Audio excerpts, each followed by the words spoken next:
Ang aking kasagutan ay Tagalog siya. Mahirap. Mahal na Ginoong Mr. B. Kasi sobrang lalim naman ang Tagalog na to. I think I need to just take a picture of this and then chat GPT this thing, bro. Naglalaman ng mga salitang namumula sa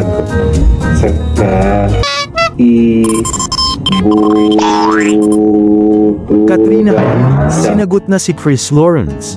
Matamis na, yes, ibinunyag sa concert ng singer sa Amerika. Mas lalong kinilig ang mga tagahanga ni na Chris Lawrence at Katrina Halili matapos ibahagi ng Coco Productions ang isang video na kuha sa concert ni Chris sa Amerika.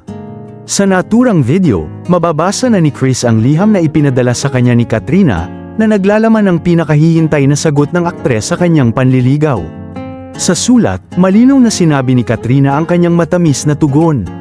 Yes, bukod dito, ipinahayag din ng aktres na nais niyang si Chris ang muling manligaw sa kanya, hudyat ng panibagong yugto sa kanilang relasyon na agad namang ikinatuwa ng kanilang mga tagahanga.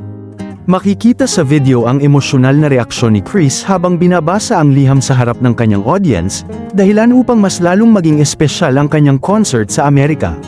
Samantala, agad namang bumuhos ang masasayang komento mula sa kanilang followers.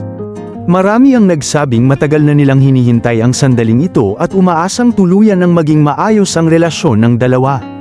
Ang iba naman ay nagsabing tila isang real-life romantic movie ang naging takbo ng kanilang kwento, kaya naman patuloy silang kinikilig at sumusuporta kina Chris at Katrina.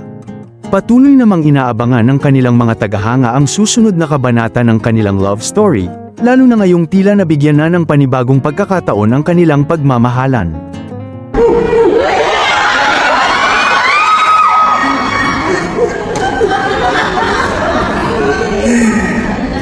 Ang aking kasagutan ay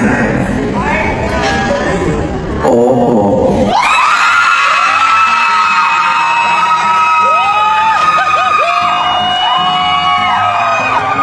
Ikaw ang aking pinahihintay, maluyo sa aking damdamin.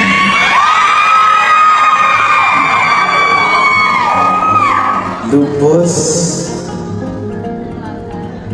na gumagalang. Ano? Ha? Gumagalang. Lubos na gumagapang.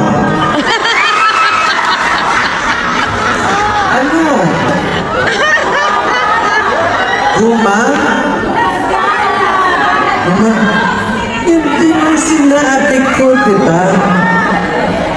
Lubos na gumagal. Binibining Miss P.